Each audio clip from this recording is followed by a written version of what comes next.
Come follow the new Nevada history segment of 4th Street Live podcast as we dive into stories of Nevada's past, tales of mobsters, railroads, cowboys, and mysteries around the battle-born state. Subscribe to 4th Street Live podcast for more wild stories and the real history behind the neon. New episodes weekly. The past is never really dead in Nevada. It's just waiting to be told. But I feel like Rolling Melon is actually a really great school. My oldest, she was at a really good school too. Man, she was out at Doral, out by Galena. Oh, okay. Across the street. Is that another private one? Yeah, it's a charter school. Okay. But it was cool, man. It was really good, dude. I liked it a lot. But I think school's good for a little bit for certain socialization reasons, and you know what I mean? Basically just learning. You got to have teachers, bro. You got to figure out how to deal with people that you don't like. That's real. For a little bit. Yeah. As a kid, but start getting older, dude. You start getting into middle school and stuff. School worries me nowadays just because all these kids have phones. It is wild, bro. They're, you know what I mean? That's why I like the idea of them making it illegal for kids to have social medias and stuff like that. You know what I mean? Banning kids from social media is a phenomenal idea. 100%. Yeah. I don't know why the fuck we let that shit carry on as long as we have, but yeah. Well, it's safety is one major thing because my kids are all on, what do you call it, the rope? Like we were talking about this the last episode, Roblox talk. Yeah, dude. There's so much stuff about that. Wild, bro. You know? Yeah. Have you heard what Sean Ryan exposed on Roblox? So I listened to the Sean Ryan one, but the other one that is crazy is a lot of people haven't talked about it is the VR headset, but both my boys got because it's fucking sick, dude. It's a VR. I know. I'm lucky. I got motion sickness, so I can't mess with those things. It's so sick, bro. It's like, you know, but there's a bunch of games where you're talking to other people, right? And you can hear, like he's in the living room. I can hear my son, on the VR, and bro, he's talking to a grown-ass man. I'm like, get the fuck off this game, dude. Yeah. What the fuck? It's just one of those things, dude, that we got to adapt to, you know, and I mean, we should be fired up and mad about it for sure, but we just got to adapt to it too, dude. You just got to be smarter than the issue. And so I know that my kid's going to hear about sex, guns, violence. My kid, dude, I remember. But way faster than we did. Way quicker. Yeah. I remember, dude, if I wanted to watch see a video of somebody dying, you had to get a hold of the Faces of Death. Or Live Leak. Remember Live Leak, dog? Uh-huh. Yeah. You guys remember the UPC Pain Olympics? When that was going around? Oh my God, dog. Yeah. People were like cutting appendages off their body. Yeah. Dude. But anyway, just the access to seeing that was difficult. Yeah. Right? It's still doable, but I mean, let's say by the time I was 13 years old, I'd probably seen, you know, a couple videos of somebody dying. That's wild too, right? Right? Yeah. So imagine 10 years later, right? Now, you know what I mean? I can only imagine the amount of videos my oldest daughter, who's 12, has seen of probably someone's head getting cut off, getting shot, some you know, a post scene of a bombing. How about the over-sexualized nature of social media, period, bro, is wild. Dude, when I found out my son was watching Blippi on YouTube, and then my friend sent me an article of like the past. What's wrong with Blippi? Dude, he used to be a gay porn star and let people shit on his chest, bro. Oh, fuck, of course, dude. So I was like, no more. And that ex was like, why not? And I sent her the article, and she was like, fuck, dude. And then like even though that's like not happening on the show, that's the person impressing on your children. Yeah. You know what I mean? And like, no. You might be a changed man, but you're not. Damn. No. Man, we just, you know, ignorance is bliss, dude. It is, bro. We're taking that ignorance away from children very quickly nowadays, right? And so that's why you're seeing a rise and a skyrocket in childhood depression and childhood anxiety and childhood issues in general, suicide, all that kind of stuff, dude. And the scary thing about suicide for kids, man, is as adults, obviously it's more of a male-driven issue, right? But I feel like as kiddos, dude, it's really messing with the females, man. Right. Well, that's what I was going to get at is, and it's really messing with girls. So you know, as a girl dad, it's such an image-driven thing, and the second that your image gets disrupted and kids start picking on your image, man. I can only imagine. I got my ass beat when I was a kid, right? Me too. what if that was on video, dude, and it just got spread to every high school around town? You were anywhere you went, dude, you were catching like, oh, I watched you get your ass beat. Right. Fuck. I've had my You ass know what beat. I mean? I've had my ass beat on video. Yeah, dude. Yeah, so bye, bro. Yeah. Well, dude, I mean, that's scary. He's out there forever. Yeah, dude. The scary thing to key off what you said about the being a girl dad thing, they a couple years ago there was a big thing released about the number one suggestion to girls on YouTube was bulimia videos.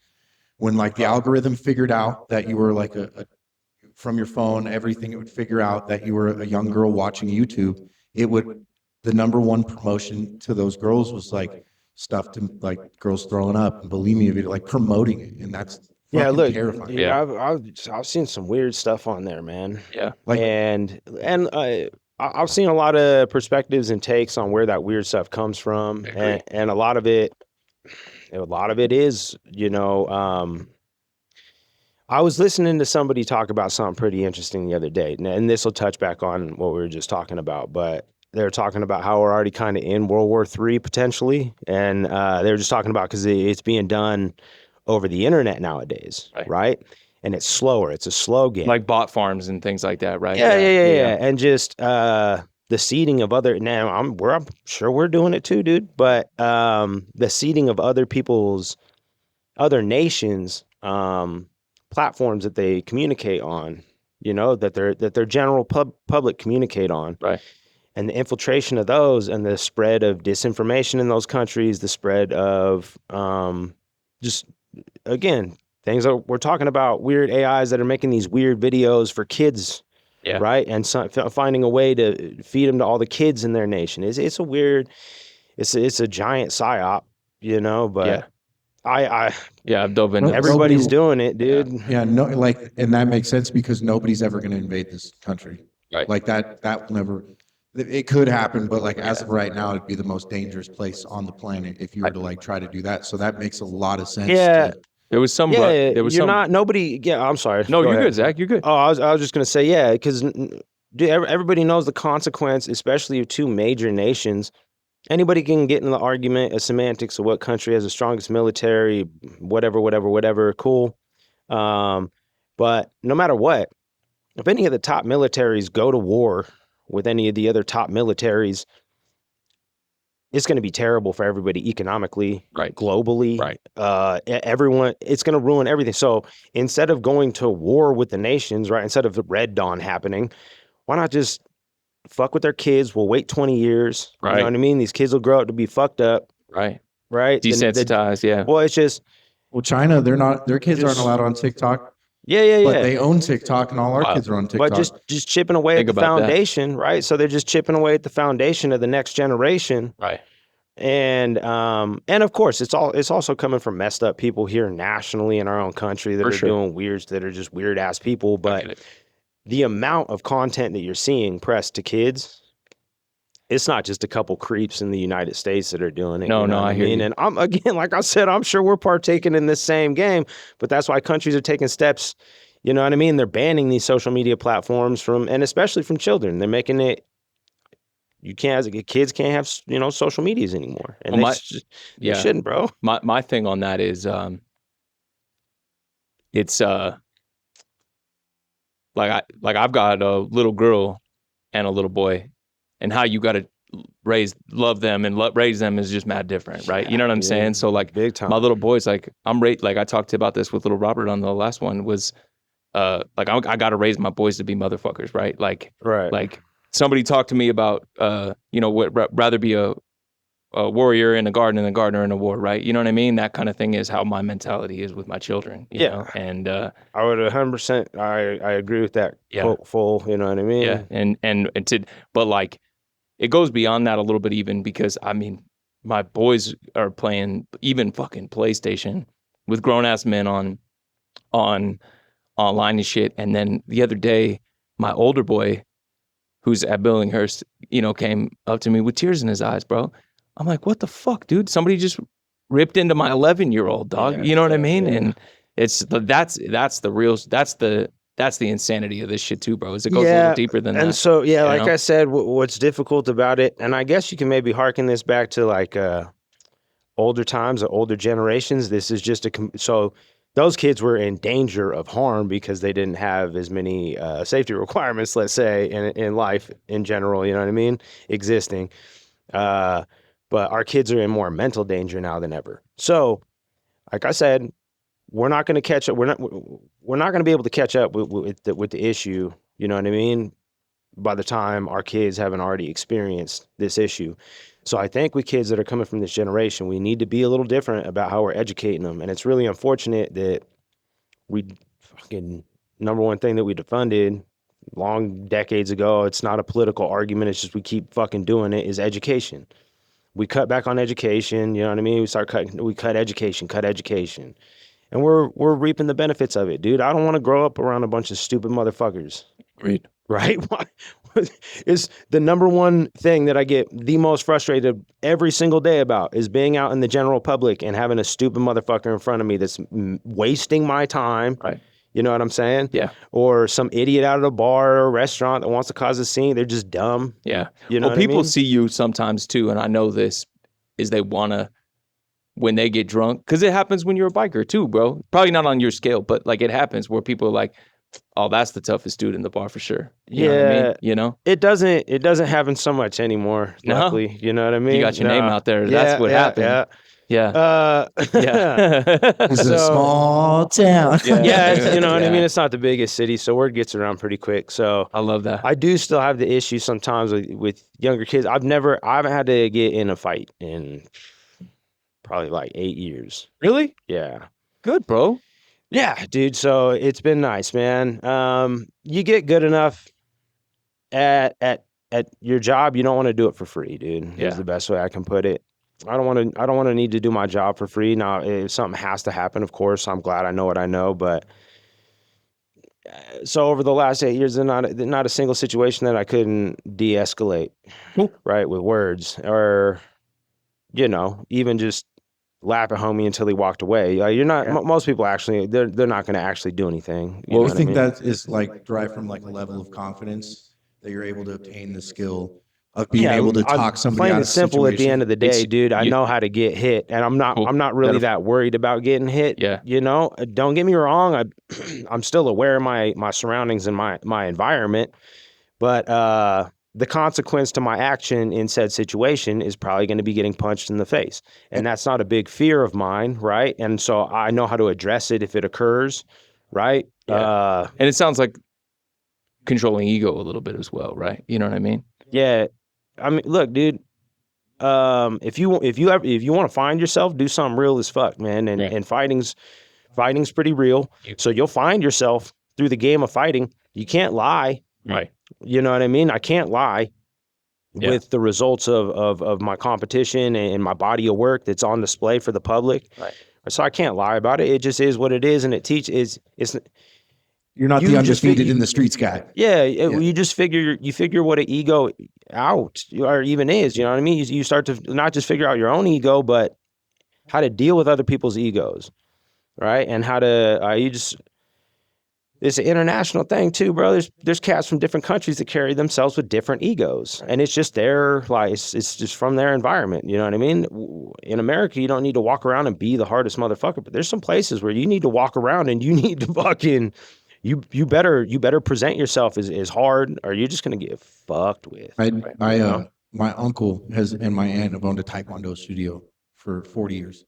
Yeah, and they've had a couple kids compete. But one thing, the accolade that I give my aunt and uncle, it's hilarious. So like people forget like the sport of fighting is still martial arts, and that is to defend yourself. Like at the root of that cause, that's always made to keep yourself alive. But he always teaches people, like they'll do the women's class, and I was there one year, and it's in Alaska, and they were like, "Are you going to teach us how to disarm a gun?" And he's like, "Run." like stop. Like, and it's like, so like, I can touch on a couple pieces of that too. And so the idea of run, all right, is what I break down to a definition of mobility. Okay, mobility is a couple different factors mixed with each other. Mobility, it's a very complex thing, and how you go about mobilizing your body is the most difficult thing for people to learn how to do. Right, it's literally trying to teach people how to dance. Right, dance is just a back and forth.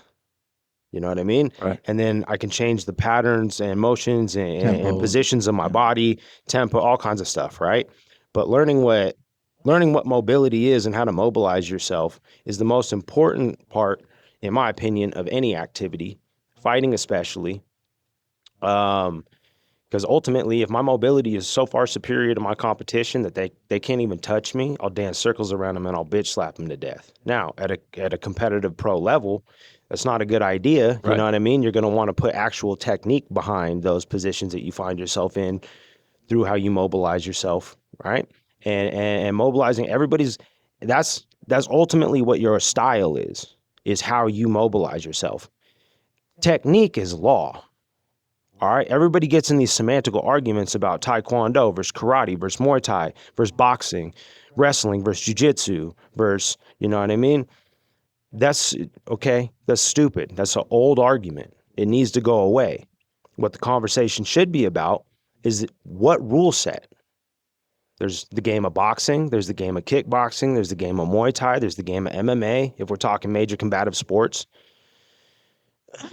It's how do I use my skeleton to conduct myself through this activity? Now, the whole entire idea of this activity is how to weaponize your skeleton against your competition to submit or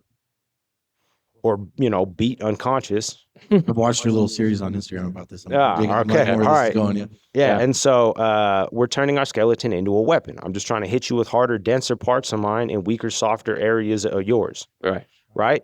Or I'm trying to use mine to isolate yours into a position, most likely on the ground, so I can take control of one of your joints or limbs and submit you, right? Or your neck and choke you unconscious. That's the activity. We can break that down into different rule sets, but we got to stop getting in arguments about, oh, this style would beat that style. No, the style is within the individual. That's like me asking you, oh, what style of basketball do you play? Yeah. Oh, what? I didn't think about it like that. Yeah. You know what I mean? So it's just, it's an old way of thinking. So we need to start updating our train of thought so we can get out of these arguments with each other, because nobody argues, right, how to swing a baseball bat. Nobody argues how to swing a golf club, in terms of the basics and the fundamental mechanics. Been figured out. How you do, yeah. Oh, I've seen a bunch of different weird, funky trick shots. Yeah, and that's the same in the game of fighting, too. There's trick shots with the jab, with the cross, right, with all your basic techniques. But you need to understand the fundamentals, right? And there's a fundamental way that I'm going to pick my shin up off the ground and hit you with it like a fucking baseball bat and cause the most traumatic, concussive damage to you as I possibly can. And then there's just ways I'm not going to be able to do that as well. But it just is what it is, bro. It's the science. I've been in a fight once and I got kicked in the right here.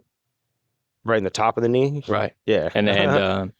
And so then I remember, and it was like, it wasn't like an angry fight. It was like, this guy was like, hey, I'm training Muay Thai. And I was like, oh, okay, like, let me see something. Cause I think I'm tough enough, right? And that fool hit me like that.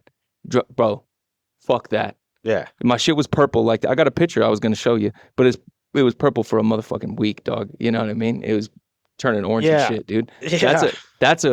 That is a sport that I don't want to fight any mixed martial artist, really, but I definitely don't want to fucking fight Muay Thai guys, bro, Yeah, and like I said, a better way you don't want to fight a kicker. For real. Right? Yeah, hearing you hit the bag, dog, is nuts. I hope so at this point. You know what I mean? Sounds so loud. And all that sound is me hitting the bag with the right timing and putting 100% of my weight behind the bone that I've turned into a weapon. Right. And that's when I'm practicing repetition in the gym. Right. That's the objective. Is I'm trying to hit you with my weight. Right. So it's easier for me to explain on a video or something like that, or if someone comes in person, but your weight is controlled by your head and shoulders. So wherever your head and shoulders go, if you want to stand up in whatever room you're in right now, you start leaning your head one direction, nothing else, just your head. I bet you start going that way. Right? Same with riding motorcycles, believe it or not. It's the same with so many every sports. Sport, you don't swing a baseball bat with your arms. You swing it with your hips Yeah. I'm sure you've heard the term before. Oh, homie's throwing his weight around. Right. Right. Head and shoulders. Okay. How does every Punch single through mammal, somebody, son. Punch through how does somebody. every single mammal in the wild kingdom fight each other? Yeah. Bulls, giraffes, gorillas, rams, elephants, right? About to start the playoffs, you know what I mean? NFL is the sport of what? Throwing your weight around. Yeah. Right? I'm throwing my weight around. I'm just manipulating my weight through technique into longer parts of my skeleton that I can strike you with while I stay the fuck over here and you're over there. Yeah. Right? Because otherwise I'm gonna headbutt you. Right? But that's illegal in most sport fighting. There are a couple rule sets where you're allowed to headbutt. But and it's also just an uncomforting idea for a lot of people who think about, oh, if I ever need to defend myself, I can't headbutt something. Look, I get it. I know. Right. Okay. So then figure out how to turn your headbutt into I'll throw my headbutt all the way through my foot through technique. Yeah. But that's just the understanding of how technique works. It's not a style. It's me transferring my weight. So, I'm walking around probably around 185, 190 right now. Right. And so it's not a matter of, oh, Zach hits hella hard. That guy naturally just hits. No, there's just people who know how to put their weight behind their shot. So that can be taught. Yeah. You can learn. Anybody can learn. I can't make you weigh any more weight than you do. Right. Right. Yeah. But I promise you, if you only weigh 120 pounds, cool. You ever take a 120-pound dumbbell and drop it on someone's face? You know what I mean? From a couple feet away, it's going to fucking hurt. Yeah. Right. So if you can figure out how to put your weight behind whatever it is that you're throwing around as a weapon, you can figure out how to fuck shit up pretty easy. Yeah. Well, here's what's funny is I'm in a world where we solve our disagreements with stepping outside. You know what I mean? And it's same. It's dying. It's a dying breed that I think is an important part of our of this culture, right? You know what I mean? And I've talked about this lots.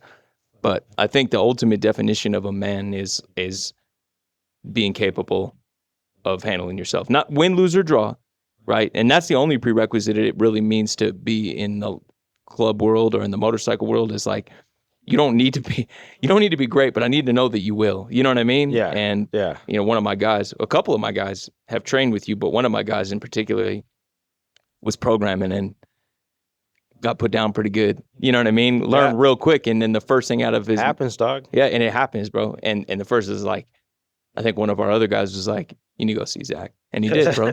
You know what I mean? And like, learned up a little bit, and he travels a lot, but that guy, what you gave him was not only some technique, but a higher sense of confidence. You know what I'm saying? He could definitely learn to... When you realize... in a fight, the worst thing that's going to happen to you is getting punched in the face. Then really life gets started a little. There's a lot less fear that you have around your life, I think. As long as you're in a fist fight. Yeah. I mean, not in a kick fight. Dude. Fuck that, dude. I want to piggyback off of that because I really wanted to ask him this question. It's one of my favorite questions to ask people that fight. Do you have like a distinct memory of like, this is what I want to do? Like that moment of like, because like nobody looks forward to getting punched in the face except people who do it for a living. Yeah, because you didn't start real young, did you? And I mean, like, was there a moment where you feel like you can remember where that, because we're all scared to get in a fight growing up, all of us, and then there's something that happens where like he just said, like, oh, that wasn't that bad. No. Like, was it an ass whooping, or did you give somebody an ass whooping where you're like, I could do this? I always had curiosities about it from when I was a kid. I grew up watching the Mike Tyson fights and shit like that. Right. And then Friday Night Fights was big on ESPN. So I was watching fighting all the time, and I was super intrigued by it. I was one of the Dragon Ball Z kids that grew up on Dragon Ball Z. Mm-hmm. And fighting was always super intriguing to me. And when I was a kid, I was playing Street Fighter and shit, and Sagat was a character on Street Fighter. Yeah, man. And Sagat's background was Muay Thai. And sure as shit, one day I was at JJ's Pizza. Shout out to them. Do still go there on Friday nights. Love JJ's. Love JJ's, bro. And that might be the best fucking pizza. Oh, dude, I love JJ's so much, man. We'll never not be regulars there. And anyway, TV that they got in the corner in the back, Friday Night Fights came on, and they showed K1 kickboxing from Japan. Right. And I watched this dude come across the screen and flashed his background as Muay Thai.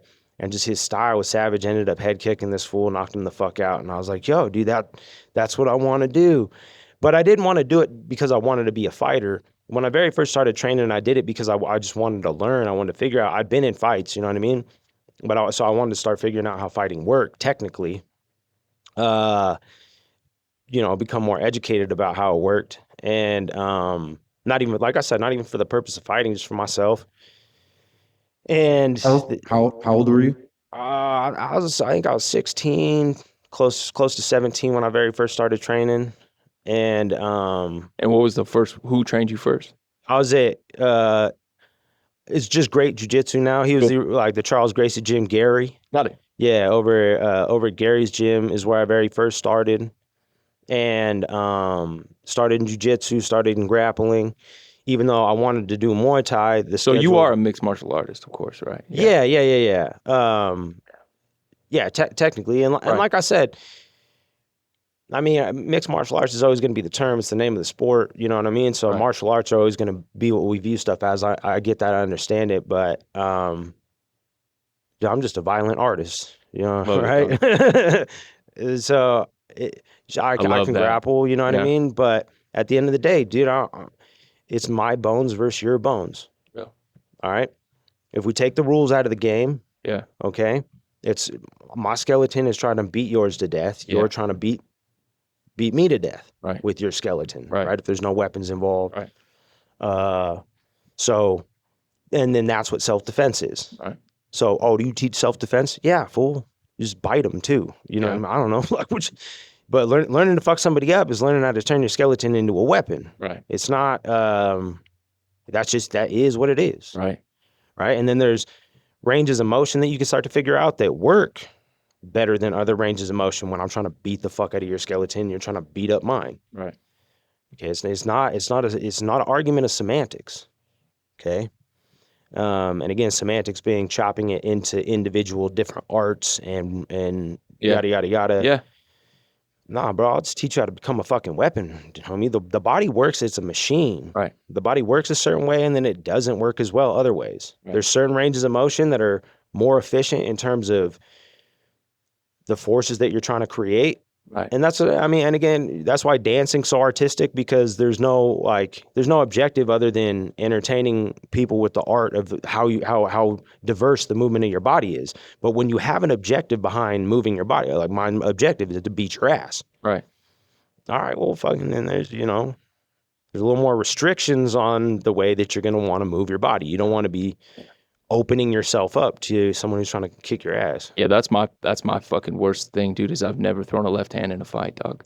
I'm terrible, dog. I'm the worst. I like my left hand a lot. Really, dude. I've never done it, dog. And it's like the running joke is I don't know what I don't know what I'm fucking doing, dog. I just know that I will. It's just a mind body. It's just a mind body connection that you start to it's just through repetition. You know what I'm saying? Yeah, my guys have definitely improved, bro. And the other thing too that I wanted to tell you that is rad is a lot of people that I'm sober. A lot of people that start getting sober or like start being in recovery and they find themselves needing a thing to do. Yeah. And out of pure boredom, usually it translates to some form of exercise, right? You know what I mean? Yep. Like some form of getting better at, even if it's fucking, but a lot of people I know that have come your way just simply as it's real hard to, and I've said this before, it's real hard to think about drinking when you're getting your fucking ass beat for fucking an hour and a half. You know what I mean? Like that's a good reprieve or a way to earn a reprieve, I think, and I don't want people to either have to. It is, man. I don't want people either to I never want to drink after I'm fucking done fighting, dude. And that's the good thing about being able to run my own gym and my program now is that's something that people don't need to worry about too, is everything in my class is optional. Nobody needs to spar. Nobody I've had a lot of business turned away from me throughout time just because people think that they have to spar me. Yeah. No, you don't got to spar me on my spar. I don't, don't worry about it. That's the thing. And I told him before the show is that I've talked to so many people about you. A lot of people have wanted you to come on, but some of the baddest cats I know that are my friends have been like, yeah, you're going to go there and you're going to learn really quick, to me, which translates to you're going to fucking fight, dog. Sparring, you know what I mean? You guys sucks. Yeah. And look, sucks. It's not, I'll teach people super quick just with my words. Yeah. Right. So when I was coming up and I was educating myself in this activity, right, which again originated in grappling. And those are there's two main ideas. There's grappling and striking, right? There's two different opposing muscle fiber groups in my body. You know what I mean? Fast twitch and elongated. Right. Okay. So it's just fast twitch is strikes. I'm trying to hit you with concussive impact. I'm trying to deal concussive trauma and knock you unconscious. Grappling. I'm trying to use my elongated muscle fibers, more of my strength, you know what I mean? Push and pull to try to lock you down in position, get you down to the ground, isolate a joint, you know what I mean? Or your carotids and choke your ass unconscious. But you combine those two together, you add rules to them, you take rules away from them, right? It's just a balance. Right. You know what I'm saying? Where was I going with that in the very fucking beginning, dude? No, you're good. I get what you're saying. Yeah, we were and just... I got high right before I came in. Fuck yeah, bro. You know what I mean? So, yeah, no, we were just talking about needing a fucking thing to do too, man. You know what I mean? Oh yeah, just needing a thing to do that, and it's just such a it's obviously a great outlet for frustration and stuff like that, which you can get out on the bag, pads, all different kinds of form of work, but it's a practical activity. Right. Right. The gym is great. Go to the gym. Everybody go to the gym. My fighters go to the gym. You know what I'm saying? Go to the gym, lift, build strength, muscle. That's 100%. That's for longevity of existence. But I understand that can get boring after a while too, because there's not really and there's people who do have objectives with it and stuff like that. You know what I mean? That are in competition for lifting, all kinds of shit. Right. But for the average person who's just going to the gym, it can become mundane after a while. I get that. So why not walk away with a practical activity that you could actually even, use one day and want it if you need it. This is Jacob, the host of the 4th Street Live podcast, and my new book, The Rail Runner, inspired by my life on the railroad and being a railroad contractor, is now for sale on Amazon and Barnes & Noble. Please go check out my new story if you're looking to escape reality for a few hours. It's a great read. Support a local Reno author. Thanks so much. I don't know about you guys, but if you have ever been down on your motorcycle, gotten hit, somebody had no insurance, anything like that, you feel like there's nobody around to help you out, but Law Tigers Motorcycle Attorneys is the way to go. You need to get these guys, just save them in your phone if you have to. Law Tigers is there to help bikers. It's bikers for bikers. These guys ride motorcycles, and they will take care of you. They're personally handling claims and will be the biggest advocate for anybody on 2 wheels. Check out Law Tigers Motorcycle Attorneys and a sponsor of 4th Street Live. Thanks so much. There's only one place in town I take my Harley-Davidson motorcycle to, and that is Slabs Sides Motorcycle Shop on Glendale Avenue in Reno. If you're looking for a tune-up, customizing your motorcycle, bars, exhaust, they've got everything you need and one of the best hourly rates in town for any of your motorcycle repair stuff. Go check out Slabs Sides Motorcycle Shop. Real. I think like what you were saying earlier about being a man and it dying out.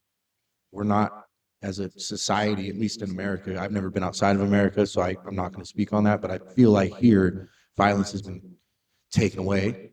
You know what I mean? In that form, like 100 years ago, a disagreement could be deadly, like very quickly. And I think that as men, we want to have some sort of physical engagement with us, not in a bad way.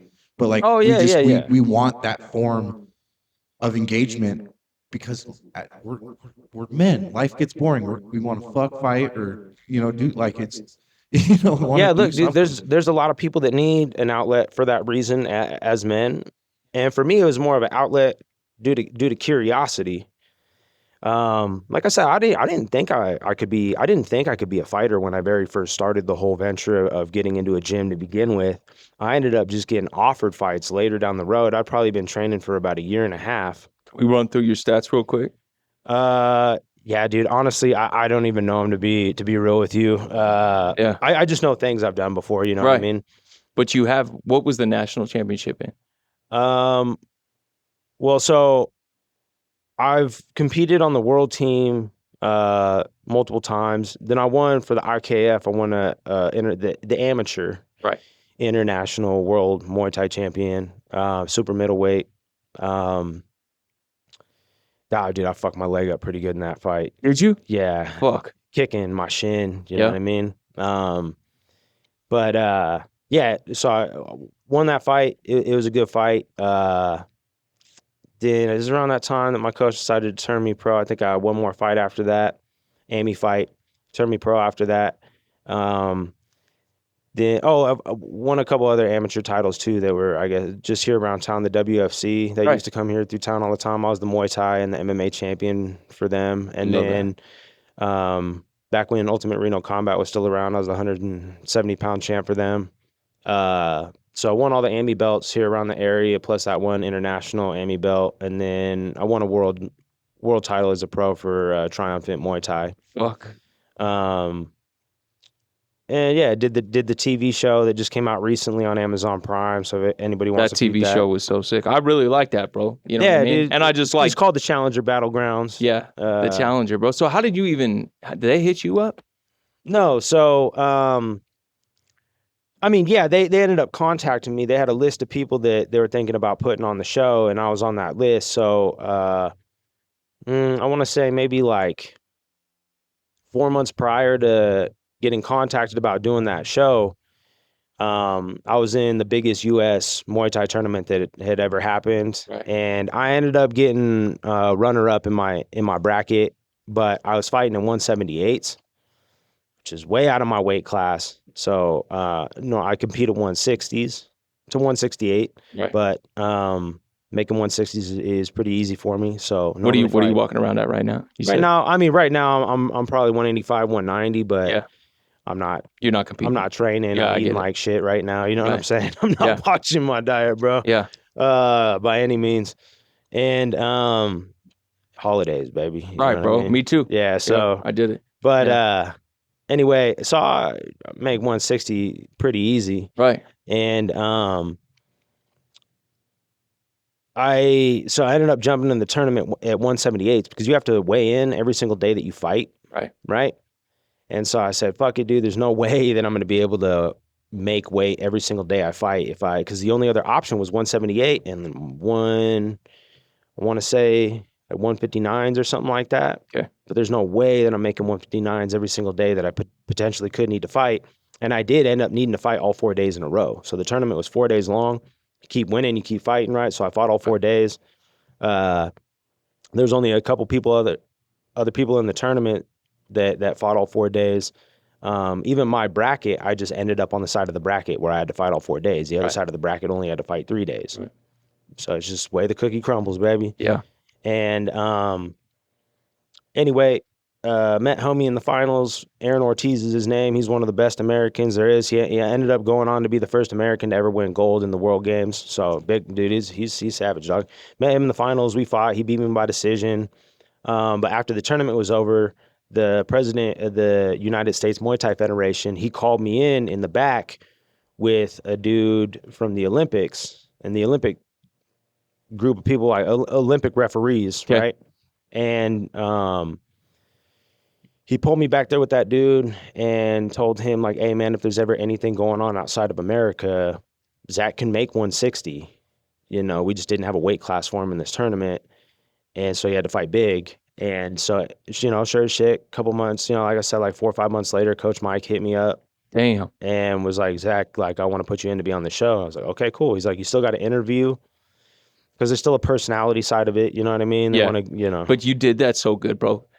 Because I always like, you weren't cheesy, dog. You were good. You were not cheesy. You were real. It was fucking great. And there was a lot of cheese on that show though, bro. There was a lot of fucking like you're not trying to be an influencer like the rest of the people some of the people on, but some of the people on the show, you can tell they're trying to be fucking influencers. Yeah, look, shit, man, dog. You were just there to do your thing, you know? And that was tight. Yeah, I'm not. You were not cheesy. You were real. It was great. You know, I'm not good at selling an image, dude. No, fuck yeah. I'm gonna be me, dude. I need to make dirty, filthy jokes. Yeah, and that's what they cut a lot out of, dude. I was making so many dirty. Well, that's jokes, what I'm saying, bro. Like, I'm never gonna see. That's why I'm not an influencer, dog. I'm fucking. I'm here to talk to people because I want to. You know what I mean? In an odd roundabout to get back to the topic of education for children, though. Yeah. Look, man, I'm not. sex is one thing. I'm scared of exposing my children to too much sexual stuff. That you know, just because I want them to keep their innocence. But in terms of shit talk, bro, I got to teach these kids young, okay? And I got to teach them early. And I'm just saying, I know that they're going to see death videos. Yeah. I know that they're going to see weird. Yeah. They're going to see weird, dude. Yeah. There's so many. I mean, it's hard to track weirdness, but there's probably more weirdness than there's ever been, ever. And accessibility for kids to see the weird. Yeah. And so I'm trying to talk to my kids a little different. Obviously, my 5-year-old, no. But once they get of a certain age, dude, what that age is, I don't know. But kids got to start mentally growing up a bit quicker nowadays. Now, get back to what the fuck I was saying before that, before I circled that around. What was I talking about? We're talking about the show. Yeah. My 3-year-old said 6'7" last night, and I almost set him my outside. daughter just started saying 6'7" nonstop. I almost set him outside for the night. There's a lot. Like my thing is I'm not going to censor my children. Like what you're saying, I agree with. Yeah. What I'm also saying is like, I'd rather my kid know the word fuck. Yeah. And know when not to use it and know what to say it. I feel like that promotes higher intelligence than just not saying fuck. You know what I mean? No. So and that's like, what I'm getting at is like my kids all know the words. Yeah, 100%. But they don't, they sound like sweethearts, bro. You know? All of them, you know? It's like when I was growing up, you know what I mean? My dad didn't want me watching rated R movies. Right now, my 5-year-old comes in and I'm watching Predator or something. It's like, man, whatever, dude. Right. You know what I mean? I agree, dude. I'm not. Yeah. We can't censor kids as much anymore because then I feel like it builds an unhealthy, now with what is an unhealthy curiosity with going and finding the answer on their own. I'd rather you know. Yeah, I'd rather dad just talk to you about like, dude's head just got cut off. It means he's dead. Yeah. That's a lot of blood. He's toast. Yes. That happens. That could really happen. Yeah. You know what I mean? Don't fuck with Predator. Yeah. Right? And so it's just, I feel like we got to be a little different with how we're communicating our education to our kids as parents to kids. We can't really control much about school. You know what I'm saying? That's going to be its own animal in itself. All you can do is keep that open line of communication, bro. And just try to keep your kids. Yeah. Try to keep wits about them. You know what I'm saying? Did they watch your show? I don't know if my oldest has watched all of it. But yeah, dad doesn't really force his stuff on his for kiddos sure. in any way, shape, or form. Yeah, you know my kids I mean? don't watch the show either. You know what I mean? No, my youngest has seen quite a bit of it, probably just from me watching the original when they dropped it to us. But yeah, I mean, my oldest is just a preteen, bro. She doesn't even really understand that dad was a fighter. Or, no, you know, yeah. I get that. Yeah, it's cool, man. I like again though. I like them living in their little blissful state of things. That is cool too. Yeah. My I got an 11-year-old as well, and he's same deal. Yeah, he fucking like why do those people know you, man? You know what I mean? I love that, bro. You know what I mean? Have you seen him? Have you?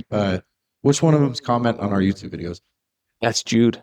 Jude wanted me to. Dad. Yeah. Like somebody was talking shit on YouTube, and he's like, "Hey, that's my fucking dad." I was like, "Oh man!" I saw the last name, and I was like, "Is that Jacob?" No, it's Jude. Or is that? Yeah, Jude really wanted me to create him one so that I could make him a collaborator on the one I did with him on Christmas. Oh, okay. You know what I mean? I was like, whatever, dog. Like, whatever's going to keep you quiet for fucking 30 minutes, brother. You know what I mean? So, but he's got the YouTube Kids. I feel like YouTube Kids is actually pretty good for whatever, dude. But, dude, you know, I don't let the blippy thing, and the other thing I don't allow is with adults, the adults playing with kids' toys, and there's no kids in the video, and my kid is like, I want to watch that. And just the fact that like he's only seen like 5 minutes of one and he wants to watch an adult play with toys, I might be wrong. It freaks me out. You're wrong. I don't let him watch that either. No, I don't. No, you could be wrong. You could be right. There's just some weird stuff, dude. And like I said, there's just too much content out there. Like it's just weird. Yeah, bro. That's the best way I can put it, dude. It's like they're trying to push weird. It's gonna be a new normal for them, bro. Yeah, it's wild. You know and all we can do is adapt and adjust as adults. But it is weird, dude. Yeah. It's super weird. Well, we don't understand it because there was outside, there was neighborhood friends, there was like, yeah. My kids go outside, bro. Yeah, exactly. Yeah, we went outside as kids, man. Yeah. I think my mom my mom always taught me, because my mom grew up in the 60s and 70s, and that was back in the day where like a dude can pull up on you and take you walking home from school, and you were never going to be found again. Yo, Yeah. and back then, dude, kidnapping rates were way higher than they are nowadays. Now it's very difficult. The rates have gone way down, but we're more in fear of it than we ever have been. Right. But we're more in fear of these influences and these negative things. And the only thing that's skyrocketing, bro, is depression in these kids, man. Right. Well, she trained me. Like, she instilled, she had some weird shit happen to her as a kid. Like a lot of people, our parents, that generation did with adults. Yeah. So like when I would walk home from school, she would pull up on me sometimes, or like have a friend pull up on me, and like my job was to run, and it was to run home and scream and yell. And I think now as parents, we have to like, what's the new scream and yell for kids? Like, hey, if some weird ass man or woman approaches you online that's an adult, you need to tell dad, and they need to be comfortable enough to do that. Right. My mom drilled me on that shit because of stuff too. that happened to her as a kid. And I think that's just like what you're saying, is we got to adapt, and there's going to be a new form of it. And it's the internet. Yeah. It's the internet. Yeah. And it's a difficult position to be in as adults with kids. You know what I mean? I can't tell you how to handle the fucking internet, bro. I barely know how to handle it myself. I just try to stay talking shit on it and make jokes, dude, and not take it too seriously. Your fucking Instagram's hilarious, dog. Take it away. I appreciate that. Your repost reel is like its own fucking, it's its own Instagram, dog, you know? My algorithm's got my sense of humor down pat. Yeah, dude, it's like fucking so funny, bro. Yeah, you could just like, oh man, Zach's been drinking, dog. You know what I mean? Fucking, this is not great. even, homie. That's just me on the regular, bro. Yeah. I love it, bro. There's so much good shit on there, dude. Yeah. And again, I can't take credit for creating the content. You know what I mean? It's funny, dude. I appreciate it. You know what I mean? It's great, bro. Yeah, somebody else was like, dude, just go to Zach's reposted reel if you need a laugh, dude. You know? Fuck, dude, your shit's so... Yeah. One being, I see a million of them a day, but you posted one a few days ago about being lonely or something. It was fucking hilarious. Like, I was belly laughing. Which one? With my shirt off. I could find it, but like, I was just in bed in my underwear dying. It was like I'm alone for something, or some good ones. Yeah, it was about a relationship one. It was fucking. The relationship ones are funny, dude. Yeah. Those are my favorite, dog. Way different than what you sent me. Yeah. We can't take. I'm just trying to send you the fucking craziest shit I can find, dog. You know what I mean? Dude, we'll be sitting here like doing a podcast, and he sends me like the most inappropriate thing you could possibly send me, and I have to like sit here and not like. Believe it or not, dude, I try to keep the inappropriate ones, you know what I mean? Yeah. So if people think my shit's inappropriate, you have no idea what inappropriate is. You know what I mean? So well, let's talk about the gym, bro. In the last 5 years, I know you've had several iterations of having a gym, and then this one seems like this is home, bro. So talk to me about it and what the thinking behind finally getting your own space. You know what I mean? Yeah, man. Long story how I got into my space from gym to gym to gym to gym. I've been kicked out of a gym, had a gym stolen from me, had another gym kick me out, but I didn't mind because there's some really creepy stuff going on at that spot. And then linked up with a partner of mine. He was running a strength and conditioning program, but he ended up landing a really good job. Can't tell him not to take it, you know what I mean? So I moved in with another gym. And Katie, who I was with at that gym, it was called the Daily 30, but she's still with me right now, helping me with a lot of the book stuff behind, other side of the business outside of teaching. So she's helping tremendously. Big shout out to her, dude. Katie is awesome. So I'm officially in my spot. It's mine. I run it. What are you calling it? It's just Reno Muay Thai. Reno Muay Thai, bro. Simple. And you're doing everybody, right? Kids can come in there and practice, so right?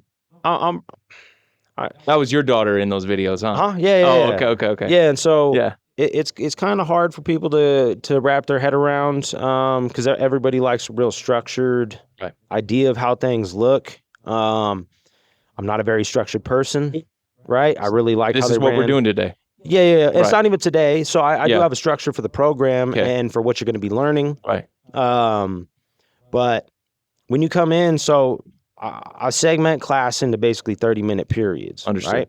First 30 minutes is dedicated to the warm-up. Okay, your warm-up can be yours. Yeah. Okay, your warm-up, I'm going to give you some guidelines for the warm-up, things I'd like to see.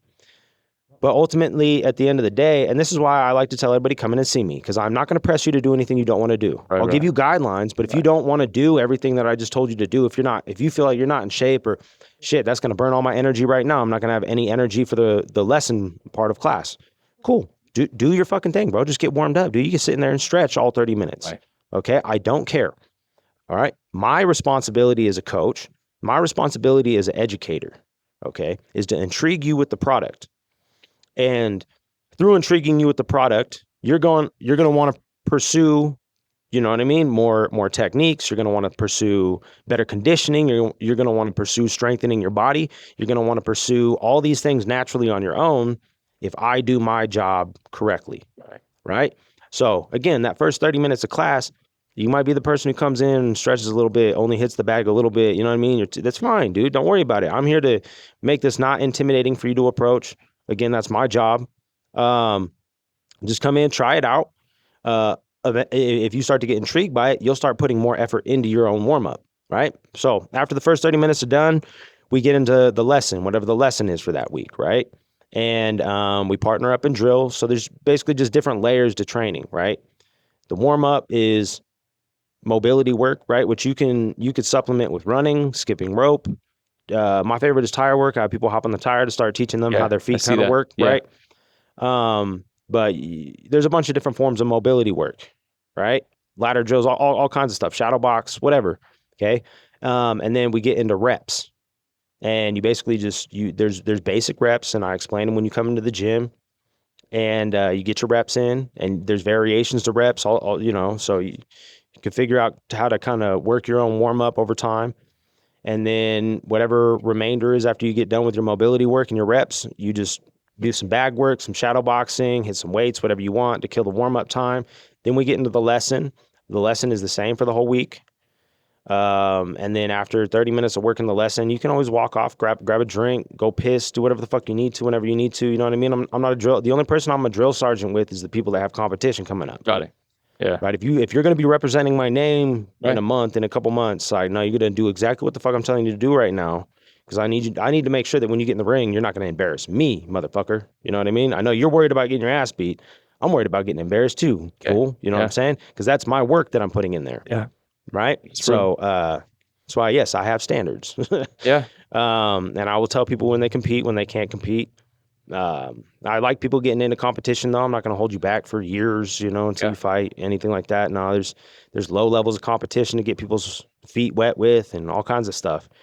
But there's, you know what I mean? There's a method to the madness. Right, bro. This is the only thing I've done for the last 20 years. Yeah. It's something to, I think a competition's healthy because it's like, man, that's something to like kind of build up towards and have a little bit more momentum. The other cool part about having a competitive team too is people that don't want to compete. And I got plenty of people that come in that don't want to compete. Right. They're not here to fight ever. Yeah. They just want to, they're having fun with the activity and they want to stay in shape or get in shape, whatever.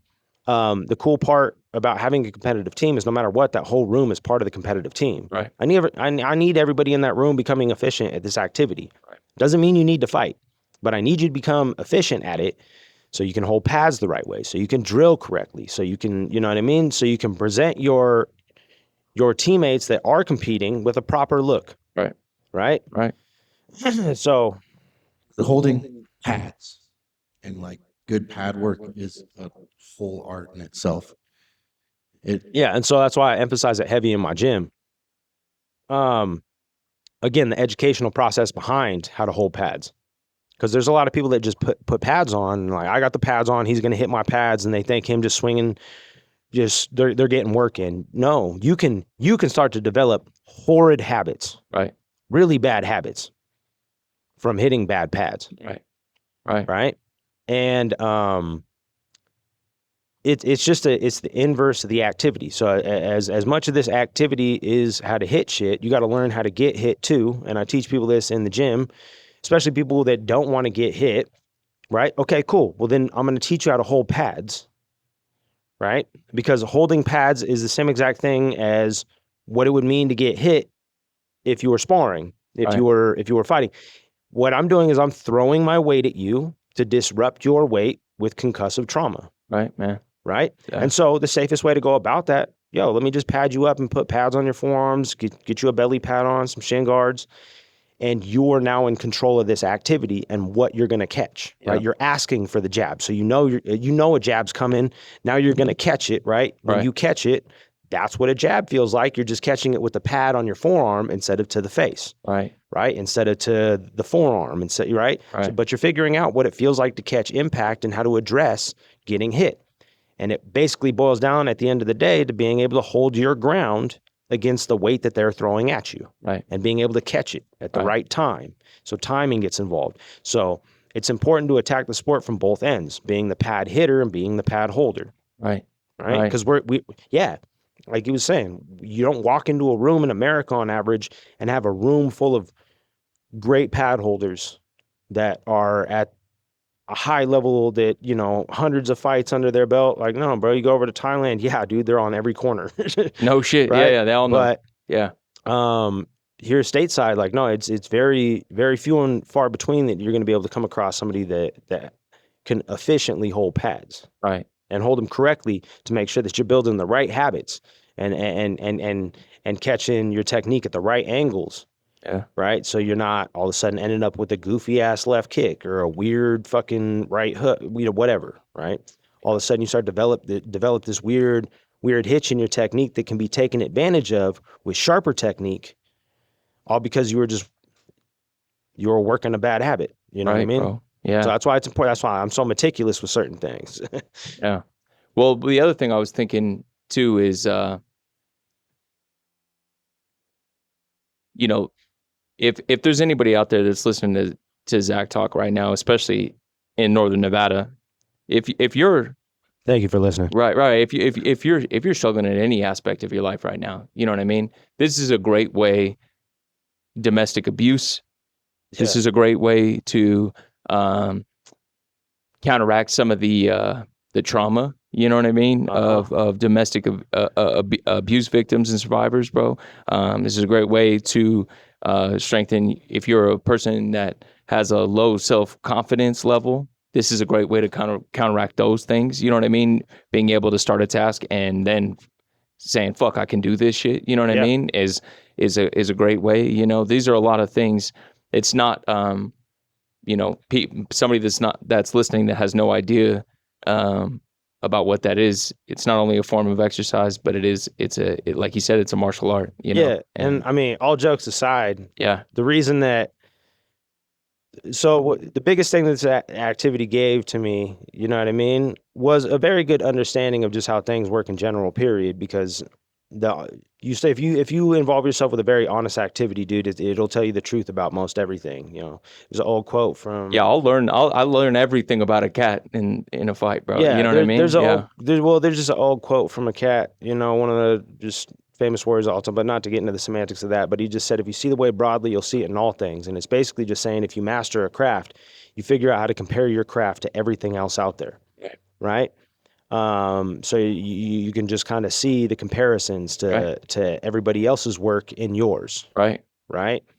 So it gave me the ability to start appreciating what other people do a lot more, and the subtle natures of how good people are at doing jobs that you think are simple. Right. And then it's always, I've always felt peace from the activity, just in the fact that no matter what, bro, I could walk into a room and just look like a complete goofball and embarrass myself, right? But still, like, but I could beat everybody's ass, though. You know what I mean? So whatever, dude. That's my favorite. I'll let that one lie. That's my favorite, especially at the school pickup line and stuff. I'm like looking around. I was like, I don't know, man. Like, because that's the running joke as a kid, right? And I've heard this on fucking Joe Rogan, but it's like the funniest, most true thing is like, it's like my dad can throw a football harder than you, or my dad's better at basketball, or he's got. But like the ultimate test is like, my dad could fuck up your dad, right? You know what I mean? Yeah. And it's when they're talking about you, dog, it's definitely true. You know what I mean? So so it's just a funny thing that I can always keep in the back of my mind that keeps me at peace. Yeah. So I don't care if my homie beats me at a game of cards unless money's involved. Up. That motherfucker. You know? But I can get beat at a game, dude. You know what I mean? I can lose, right? And I've always been able to. Fighting's been able to give me the ability to keep my ego in check. Because hey, it's not a fight, dog. Calm down. Yeah. Like we just lost to Uno, which still gets me every fucking time. Fucking Uno, bro. Yeah. But I've calmed myself a lot down. Yeah. You know what I mean? Yeah. But no, so it's given me the ability to keep myself very calm and mellow. And then yeah, dude, just a really good understanding of how shit works in general, dude. Yeah. That's real. Yeah, That's real. baby. So if there's a cat listening on the show, which is now this is officially a national show. Sorry, an international show, bro. We have yeah, that's what's up. You're our 32nd episode, and the last 30 episodes we grew fucking crazy, way quick. Sick. It was crazy, but if there's a cat listening to you that might be thinking about joining a martial art, what would you say to that cat? On a life level and on a I'm just saying, just don't be intimidated by it, right? That's a big thing. Don't worry about it, dude. Everybody looks fucking stupid as shit when they come in for the first time, dude. It's everybody, right? Because the body awareness, dude. It doesn't matter if I had a cat come in from an NFL player, NBA player, you know, any other professional sport, right? Outside of someone who's transitioning from one combative activity to another, right? If you come in from an outside activity, you're gonna look like a goofball. You just don't know how. Yes, there are gonna be people. There's people who are more naturally athletic, right? Bigger, faster. You know what I mean? All kinds of shit. I get that. There's differences in individuals, but how the activity works is law. Yeah. Right. And so, just make sure you find the right coach, which is a very difficult thing. That's kind of like telling somebody find the right therapist. Yeah. I don't know. So balance.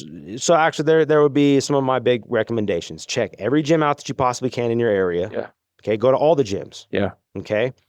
And like I said, don't get me wrong. There are some gyms where you're going to walk in like, oh, this looks intimidating. Yeah. Right. That's why I try to not be as intimidating as I might sound. Right. You know what I mean? Or stories you might have heard or whatever. Yeah. Cool. My gym is not intimidating to approach. Right. Because like I said, I think of myself more as an educator. I will become your coach if you want to compete for me.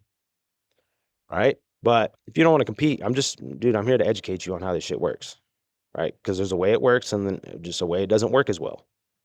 Yeah. There's plenty of different ways you can make this activity happen, but there's proficient and then less. Yeah, man. And that's it. Yeah. That's real. Well, Zach, dude, I really appreciate you coming on here. Like I said, man, we've always been a big fan of yours, bro. Like training my guys and this is, like I said, this is a Reno hosted show on a national level, man. And fucking no one fits that better than you, you know. Appreciate you, man, dude. Thanks, Jay. For real, Zach. Appreciate Good to see you, bro. Be safe. You too, Thanks for listening, guys. Thanks, everybody.